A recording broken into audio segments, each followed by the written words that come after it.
Export Processing Zones Authority.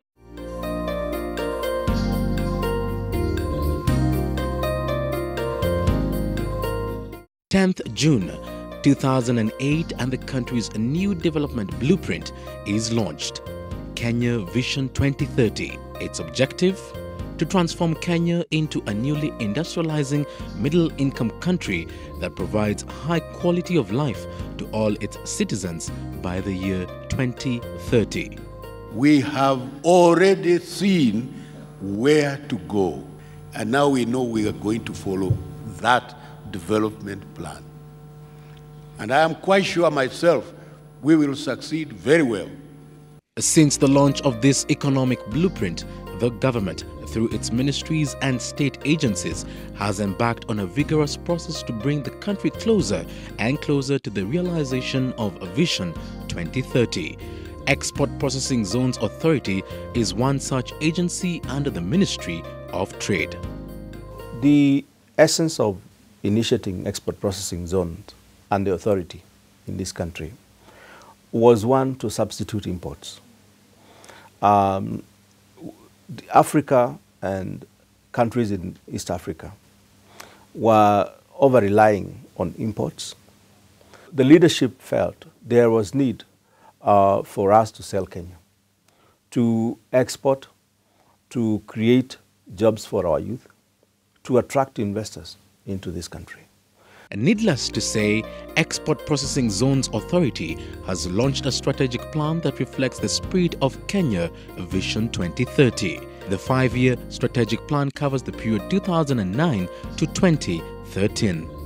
These achievements will enable the authority to compete and match the international standards in service delivery, which is indeed critical in the attainment of the national development aspirations, particularly Kenya's Vision 2030. Kenya integrated her export processing zones programs in 1990 as part of the Export Development Program to transform the economy from import substitution to a path of export-led growth. The EPZ program has contributed significantly to achieving intended objectives. So far, over 40 zones have been created, close to 40,000 workers employed, and contribution of 10.7% of national exports realized. We are required to transform this country into a middle-income economy in 19 years, which is a very short period. Indeed, our youth require employment. This country requires investors. We need to attract investors in everything we do. And largely, this is the role of the Export Processing Zones Authority. Over 70% of EPZ output is exported to the USA under African Growth and Opportunity Act, AGOA. More importantly is the mission to achieve our Vision 2030, to achieve special economic zones, to achieve knowledge parks, to achieve technology clusters in this country.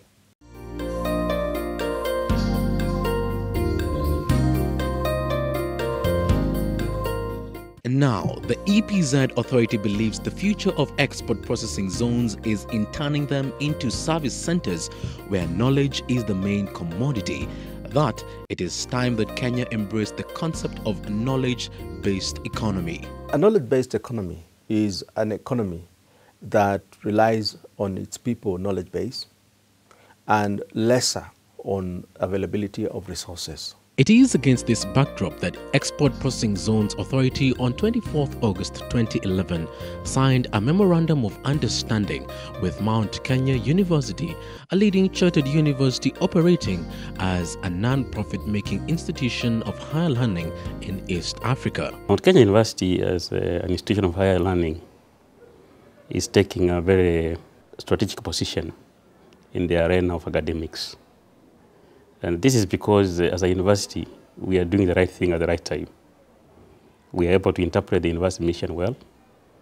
Generally, the university mission has 3 components: teaching, research, and service provision.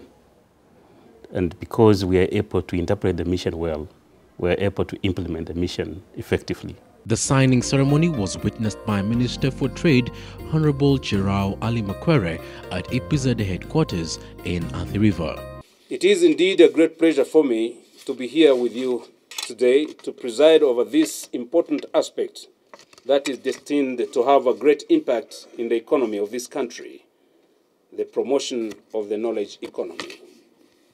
I recognize the efforts of these two institutions, the Export Processing Zones Authority and Mount Kenya University, for working towards the development of this network, and I do congratulate them on this initiative and encourage other universities and institutes of higher learning and excellence to join this initiative and form a larger network which brings together government, industry, and academia, and hence the term trilateral network. Mount Kenya University, undoubtedly the fastest growing private university in Kenya, has set aside resources to boost its research and effectively focus on its flagship science-related courses. In order to actualize this endeavor, the Board of Trustees of Mount Kenya University has approved the construction of the first regional research enterprise center at a cost of 400 million Kenya shillings to do what we are calling research and enterprise, so that whatever we are researching can also be commercialized. The EPZ, you can also help the university. Let's not just wait for their results to come, but let's also initiate some of that research. Go to Mount Kenya and tell them, we want some students, some professors to research in this area and give us results, so that the relationship is beneficiary to both sides. Export Processing Zones Authority emphasized its readiness to embrace collaborations with private companies, other government agencies, and the academia to encourage innovation. We would like to see ourselves become and work together for the benefit of this nation. Several research have been done, and they are lying in several of the university's shelves and libraries, but we would want them to be brought to the industry so that we can realize the potential of what that can be done. This will transform this country, and that is the only way. There are no two ways to it. EPZA and MKU strongly believe that Kenya can join the league of countries in Europe and Asia that have achieved significant economic growth through exploitation of intellectual capital. Singapore, Malaysia, and South Korea were mentioned among countries with successful knowledge-based economies. Why are we starting with Mount Kenya University, which is a private university? One, because it's a private sector player. It's been very aggressive in taking its formidable place. It's a university geared towards science and technology. We are talking research and development. The preparation of Memorandum of Understanding took into consideration the strengths of the two institutions. This has been something that we have been lacking as a nation. Partnership gives strength. That strength gives synergy.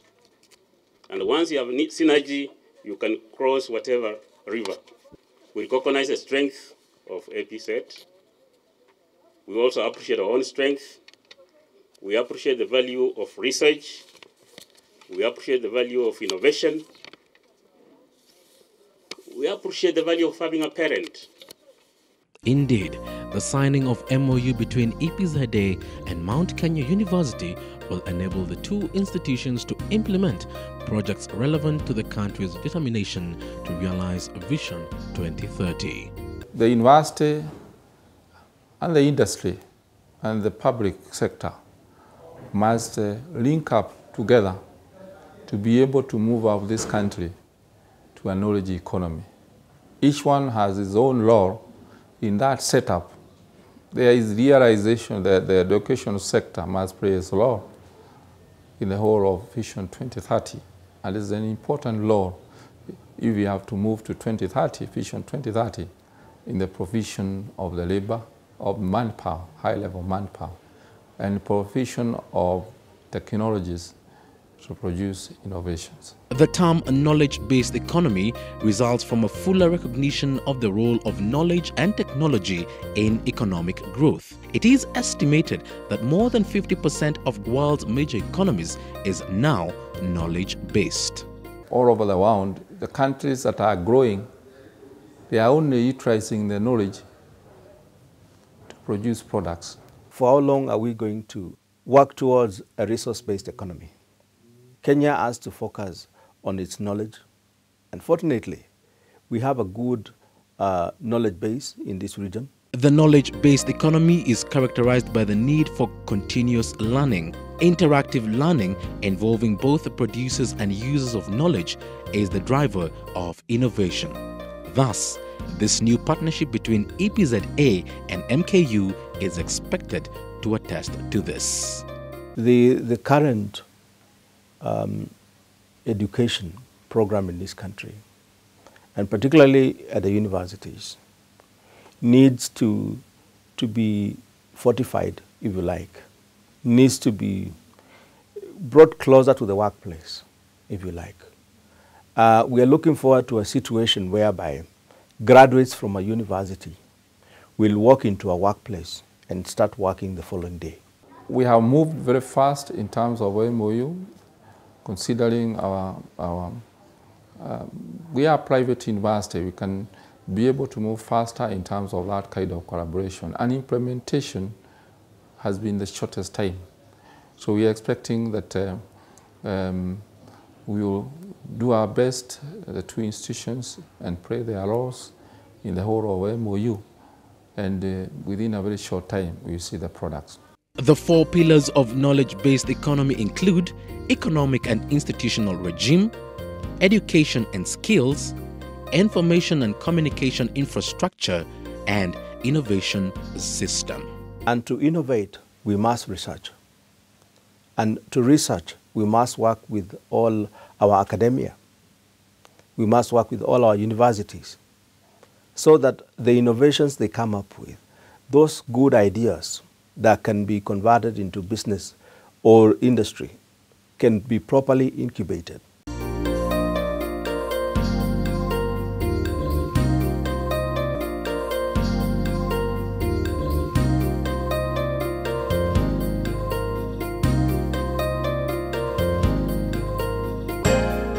Export Processing Zones Authority.